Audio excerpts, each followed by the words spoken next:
everyone. Scott Hansen here from NFL Red Zone. I hope you're checking out 1 hour of 5 Yard Rush, one of the best podcasts on NFL football in the UK.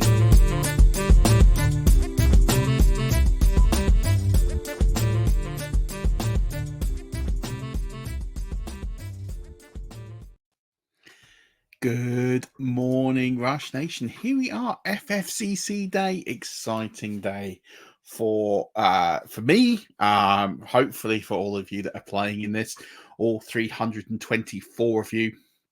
First off, I really appreciate you entering this tournament and playing.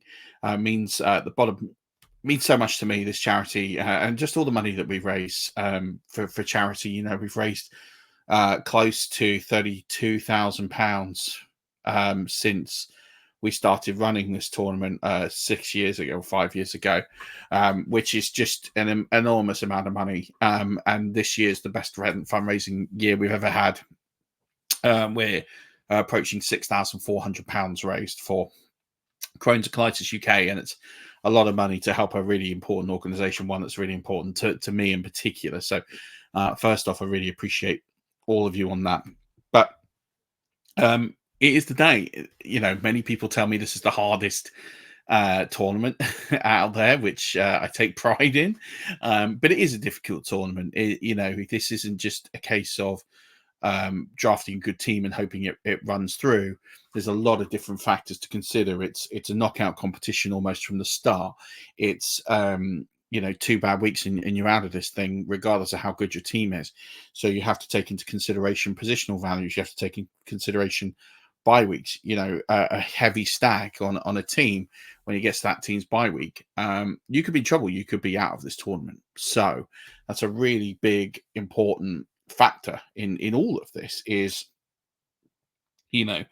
if you stack too much or have too many stacks, it could really hinder you in this format. If you take too many players with the same bye week, that will also hinder you.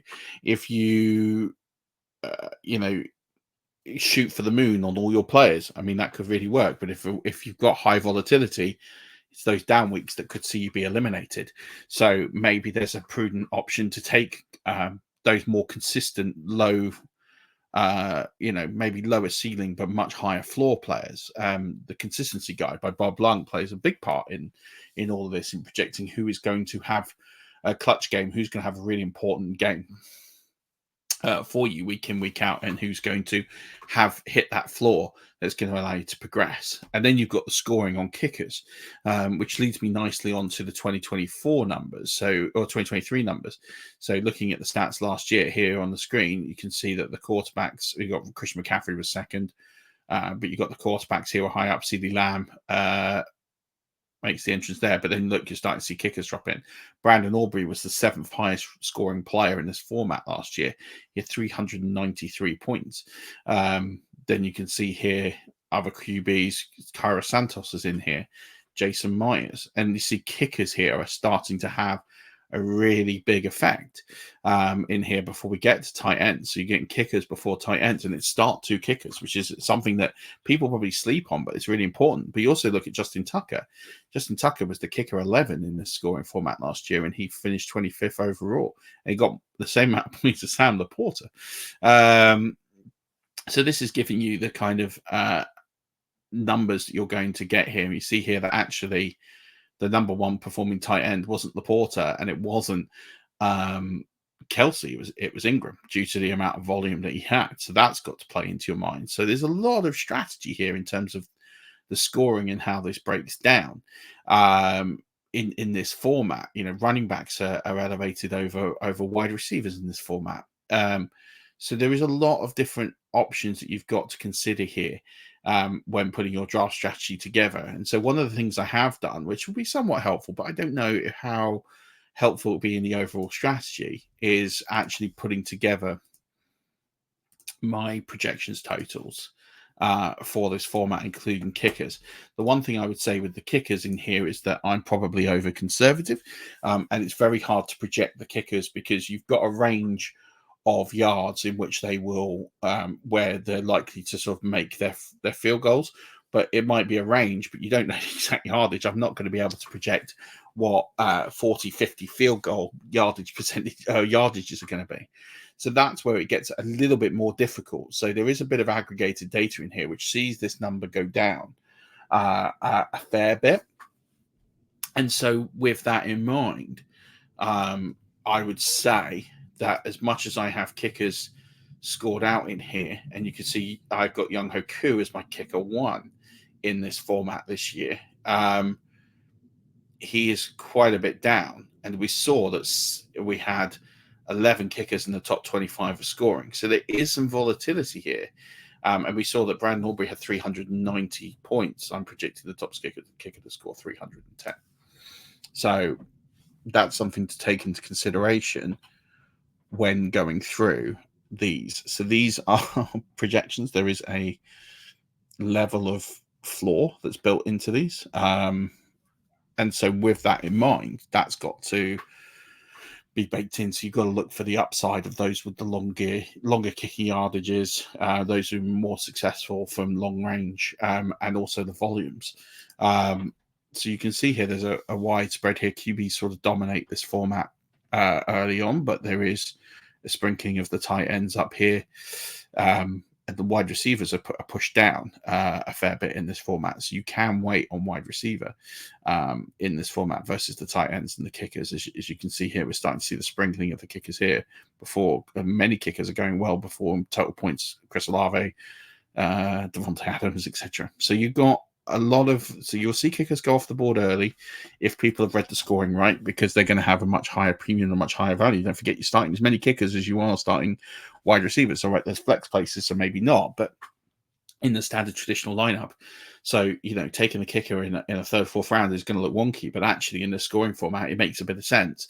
So, feel confident in taking them if they're your guys. So the scoring is here. You can go through it and you can identify it as you wish. For the other positions, there is more traditional scoring. There is some bonuses in there on first downs for running backs and tight ends. So as well as also there is a tight end premium element in here. So this does have a bit of everything. I think there's many different ways to put this together, but I'd say my top tips in this format are having a real balance, taking kickers early and having a real balanced roster. I think you need to have a lot of depth at each position. But wide receiver is the one area that I think if you had to fade a position a little bit more, that's the one you could probably get away with a little bit more than the other positions. I think you're going to need to go up and get quarterbacks. You're going to have to go up and get kickers. You're going to have to go up and get running backs. You're going to have to go up and get tight ends. So I will say with that wide receivers get a little bit faded into a different tier and different cluster, and you'll see that represented in the projection. So that's the first thought. Don't be afraid to take kickers early. Many people won't, and you might feel like you've punted on the value, but again, when we're looking at the projections here, it kind of makes sense. Those that will sleep on kickers will fail at their peril. As I said, stacks. People are going to take stacks. People might even reach for stacks. There's good optimal positioning early on in the tournament, but later on in the tournament that could really come to bite you. Don't forget that because of the heads up, if you make it through to the semi-finals, bye weeks in week 14 might be suboptimal because your semi-final is 14 and 15. So if you've got a lot of bye week 14 players and you're in the semi-finals of this competition, so it's good because it might get you there, but the bad thing is you might blow out there if you're thinking about making the run all the way. So that's something to really consider. So watch your bye weeks, probably more in this tournament than any other tournament you draft in. It's going to be very difficult to get around. It is best ball, so you're not going to have the opportunity to pick up players. Watch out for those late round flyers as well. There'd be some good opportunities to pick up some guys late who could have who could be ceiling raisers into your roster. So, but just watch where you've got them from a bye week perspective, because it could be on a bye week that you're really struggling for already, and then it doesn't add any value.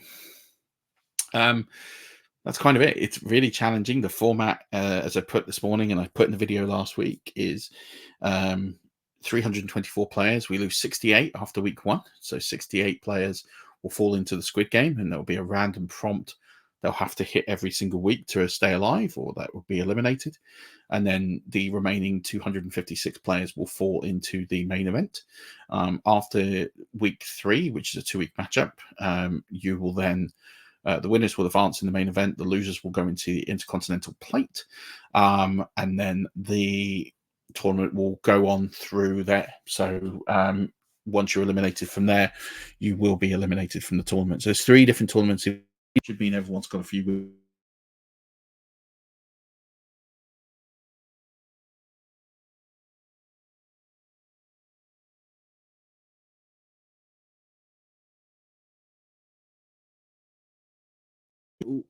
Apologies for that. My mic unplugged. I'm so sorry. But yeah, that should be it for this format. It's a fun format. It's engaging format. It's very challenging.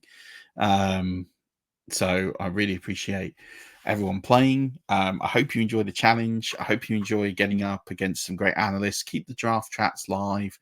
I know that slow drafts are a bone of contention in some people, but the more active the chat, the more active the draft will be, and that's a pretty common feeling. So I wrote loads of notes in the FFCC group chats this morning. And if you're watching this and you didn't enter the FFCC and you're like, what is this guy talking about? It's my annual charity tournament I run every year.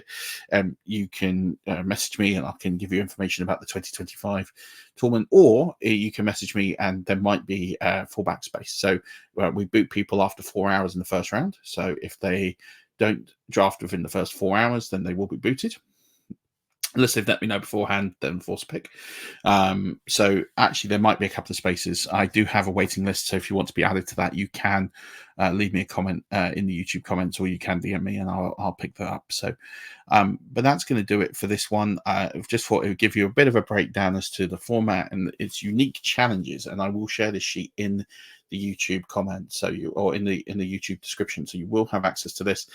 And you'll be able to make your own decisions here. So good luck with the scoring. Good luck with the good luck with the drafts. We're going to chat a lot over the next couple of weeks. I'll share some breakdowns over the week as we go.